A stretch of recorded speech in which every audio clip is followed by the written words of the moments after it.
नमस्कार दोस्तों, बात करते हैं सेल की। सेल का क्वार्टर 2 का रिजल्ट आ चुका है। 40%, जहां मुझे लगा था कि 18% का आपको डिविडेंड मिलेगा, वहीं पर 40% का डिविडेंड अनाउंस कर दिया कंपनी ने।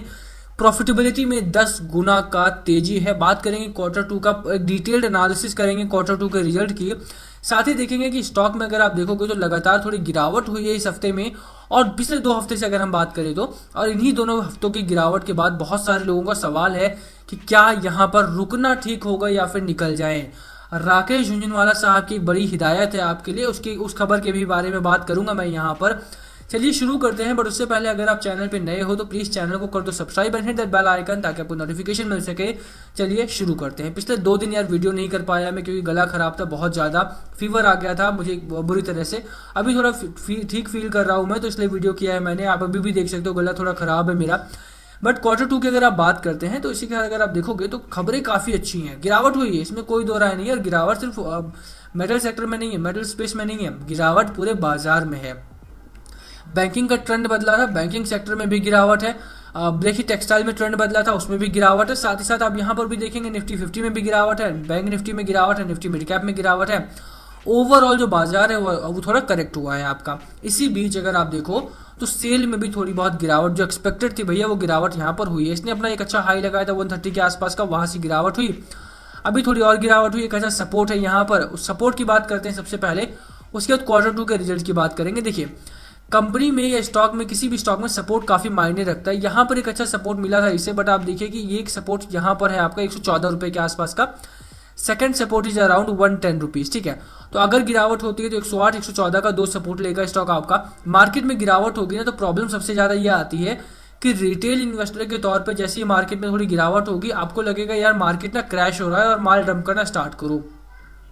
Retail investors are the first ones to dump their stock, dump their portfolio all together, ठीक है। तो वो काम आप यहाँ पर ना करो तो ज़्यादा बेहतर रहेगा। आप समझो कि स्टॉक आपने कौन सा ले रखा है, क्या फंडामेंटल्स है उसकी, क्या मैनेजमेंट है उसका, कहाँ कहाँ पर वो स्टॉक फैला हुआ है, कितनी मार्केट शेयर है। ये सारी चीज़ें अगर आप समझते हो तो आप स्टॉक को होल्ड करोगे। और बुरे समय में भी, जैसे ये समय चल रहा है, ये आपका एवरेज करने का समय है, ना कि डंप करने का। और सेल जैसा स्टॉक तो बिल्कुल डंप ना करो यार, तो ज़्यादा बेहतर रहेगा आपके लिए, ठीक है। क्वार्टर 2 की बात कर लेते हैं सबसे पहले। देखिए क्वार्टर 2 में बहुत सारी चीज़ें इस बार काफ़ी नई आई हैं और काफ़ी बेहतर आई हैं। अगर आप देखोगे तो steel giant SAIL on Friday reported an over 10 fold jump, 10 fold का जंप आया इन कंसोलिडेटेड नेट प्रॉफिट में। कंसोलिडेटेड नेट प्रॉफिट में कितना घोषित किया है? 4,340 करोड़ के आसपास है कंसोलिडेटेड नेट प्रॉफिट सितंबर क्वार्टर के लिए। The company had posted ₹436 crore का नेट प्रॉफिट। एक साल पहले इसी महीने में, इसी क्वार्टर में उन्होंने 436 करोड़ के आसपास का नेट प्रॉफिट पोस्ट किया था। इस बार कितना आया है? 438 करोड़ का, ठीक है। जो 4,338 करोड़ के आसपास का, तो अराउंड 10 गुना का यहाँ पर प्रॉफिट आपका बढ़ गया है। एक्सपेंसेस की अगर आप बात करो तो एक्सपेंसिस ड्यूरिंग द क्वार्टर वर 21,000 करोड़ के आसपास थे, एज अगेंस्ट 16,000 करोड़ का एक्सपेंस जो था वो लास्ट क्वार्टर में होते। तो एक्सपेंसेस में अगर आप देखते हो तो एक्सपेंसेस बहुत ज़्यादा आपके नहीं बढ़े हैं। एक्सपेंसेस आपके अराउंड उतने ही हैं। एक्सपेंसेस 16,700 थे, इस बार 21,000 हो गए हैं। बट नेट प्रॉफिट में काफ़ी अच्छी तेजी देखने को मिल सकती है आपको यहाँ पे, ठीक है। और इसीलिए मैं यहाँ पर आपको बताना चाह रहा हूँ, क्योंकि ये एक बहुत अच्छा स्टॉक है आपका। फंडामेंटली देखो आप कितना बेहतर स्टॉक आपका कर रहा है। ओवरऑल अगर आप देखते हो, नेट प्रॉफिट की बात की मैंने यहाँ पे, और डिविडेंड दिखा देता हूँ मैं आपको कि डिविडेंड क्या है यहाँ पे। तो डिविडेंड अगर आप देखोगे तो डिविडेंड लिख रखा है कंपनी ने यहाँ पे, the companies board has approved N interim dividend of ₹4 पर शेयर। ₹1 की फेस वैल्यू के आसपास का है हमारा ये। मैं आपको वो भी दिखा दूंगा कि तो ये ₹4 के आसपास का आपका मिला है, यानी 40% के आसपास, सॉरी ₹10 का फेस वैल्यू है आपका यहाँ पर, और ₹4 पर शेयर के हिसाब से आपको मिलेगा, यानी 40% का डिविडेंड आपको कंपनी यहाँ पर देने जा रही है। तो 40% का ह्यूज डिविडेंड। कंपनी ने नेट प्रॉफिट 10 गुना बढ़ा लिया है अपना। रेवेन्यू में बहुत अच्छी ग्रोथ है यहाँ पे। एक्सपेंसेस कंपनी ने कम किए हैं अपने। मार्जिन बहुत अच्छा बढ़ा लिया है यहाँ पे। और पिछली बार का भी अगर आप मार्जिन देखते हो, मैं let me show you the last years margin. आप देखिए अगर पिछले क्वार्टर का भी मार्जिन देखते हो तो मार्जिन यहाँ पर भी 31-32% का है। पिछले क्वार्टर में 26% का था। नेट प्रॉफिट आप देखिए लगातार ग्रो कर रहा है, इस बार 4,000 करोड़ के आसपास का। तो कम से कम अगर आप देखोगे 436 करोड़ का पिछली बार था, वहां से ग्रो करना स्टार्ट किया 1,400, 3,400, 3,800, इस बार 4,300। नेट प्रॉफिट लगातार भाग रहा है आपका, और यही एक अच्छी कंपनी की निशानी होती है।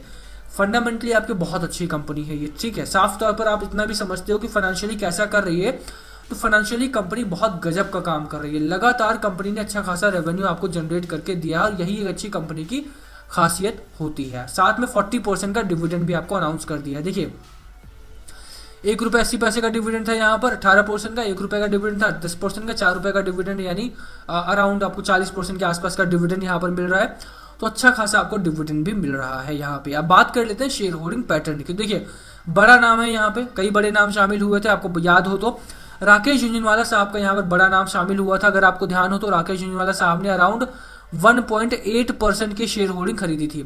पहले क्वार्टर में, जून क्वार्टर की अगर आप बात करते हैं तो वहां पर इन्होंने अराउंड 1.4% के आसपास लिया था।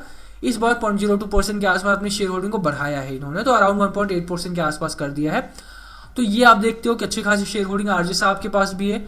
और यही नहीं, अगर आप देखते हो एफआईआईज की बात करें तो एफआईआईज ने भी यहाँ पर अच्छा खासा माल उठाया था, 5% अपनी शेयर होल्डिंग को बढ़ा करके 5.38% कर दिया है। सिर्फ इसी क्वार्टर में नहीं, अगर आप जून 2020 से देखो तो ये जो रैली है ये बढ़ती ही चली जा रही है। ये जो मार्क है आपका वो बढ़ता हुआ जा रहा है, यानी कि साफ तौर पर एफआईआई एफपीआई सेल में लगातार इंटरेस्टेड दिखाई देते हैं। क्या कारण है उसके पीछे का आप जानते हैं। यहाँ पर कारण सिर्फ एक है, क्योंकि मेटल्स की जो डिमांड है वो लगातार बढ़ी है। पिछले 2 साल सिर्फ भारत ही नहीं, पूरी दुनिया बंद रहा है। जितने भी डेवलपमेंटल काम थे जो पिछले उससे पहले अनाउंस किए गए थे वो भी बंद हुए थे, और जो उन 2 सालों के दौरान अनाउंस किए गए थे क्योंकि बीच में खुला था और पॉलिटिकल जो सिनेरियो आप जानते हैं, तो कई सारे प्रोजेक्ट अनाउंस किए गए थे, वो भी यहाँ पर बंद है। और ऐसा कोई भी भारतीय प्रोजेक्ट नहीं है जो मेटल्स के बिना कामगार हो।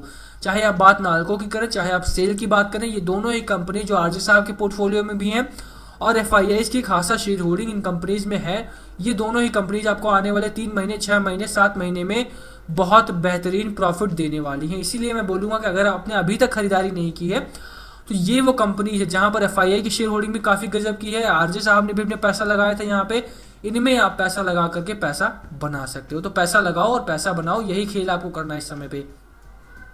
कुछ चीज़ों की और बात कर ले तो देखो भैया, सेल में गिरावट हुई, इसमें कोई दो राय नहीं है, और गिरावट आपके निफ्टी मेटल में भी हुई है।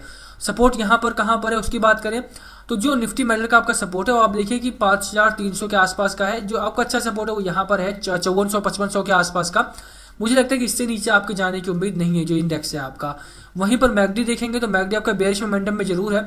शॉर्ट टर्म में अगर गिरावट होती है तो उसके लिए आपको फिक्रमंद होने की जरूरत नहीं होनी चाहिए। थोड़ा सा आप सब्र करें, थोड़ा सा पेशेंस रखेंगे तो आपका प्रॉफिट यहाँ पर बनेगा बाजार में। यहाँ पर जैसे मैंने बताया निफ्टी मेटल आपका सेटल है, यहाँ पर सेटल हो जाएगा 5500-5400 के आसपास का, नहीं तो 5300 के आसपास। इससे नीचे की गिरावट नहीं होगी। वहीं पर सेल की बात करें, सेल भी आपका सेटल हो रहा है 108 के आसपास का।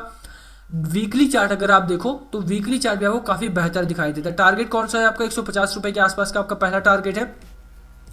लोअर एंड पर मिल रहा है, दैट डजंट मीन स्टॉक बुरा है आपका। यहाँ पर खरीदारी बिल्कुल की जा सकती है। अगर आपने खरीदारी अपर साइड पर कर ली है, कहीं पर यहाँ पर कर ली है, तो यहाँ ये मौका है आपके सामने एवरेज करने का। तो यहाँ पर मौका है, एवरेज कीजिए 108 के आसपास, 110 के आसपास, 112 के आसपास का। मैगडी की बात करें आपका बेयरिश मोमेंटम में है, आरएसआई आपका 50 के आसपास का है। स्पेस काफ़ी है, फंडामेंटल काफ़ी अच्छे हैं, Q2 काफ़ी गजब का आया है। तो यहाँ से मुझे लगता है कि एक अच्छा सपोर्ट मिलेगा और स्टॉक मार्केट आपका भागता हुआ दिखाई देगा इन टर्म्स ऑफ सेल। कम से कम सेल में तो आपको रैली मिलेगी, तो बिल्कुल खरीदारी करके चलो, एवरेज करो। यहाँ पर 150 का टारगेट है, 40% का आपको डिविडेंड मिल रहा है। डिविडेंड एंजॉय करो, तब तक गिरावट होती है। और अगर आप अभी भी खरीदारी करते हो तो डिविडेंड आपको मिलेगा, ठीक है। डिविडेंड की डेट मैं आपको दिखा दूं यहाँ पर, तो डिविडेंड की जो डेट है वो कहाँ पर है, अराउंड वो 9 नवंबर के आसपास थी शायद। लेट मी शो यू कि डिविडेंड की आपको डेट का, हाँ 9 नवंबर को आपके खाते में आ जाएगा। तो अगर आप 8 नवंबर 7 नवंबर को भी बाय कर लेते हो स्टॉक तो भी आपको यहाँ पर डिविडेंड मिल जाएगा। ये अच्छा मौका है खरीदारी करने का, डिविडेंड के लिए भी और प्रॉफिट के लिए भी। वीडियो यही खत्म करेंगे, पसंद आए तो लाइक करना, चैनल पर नए हो तो सब्सक्राइब किए बिना मत जाना। Thank you for watching and please comment में अगर कुछ पूछना हो तो। Thank you.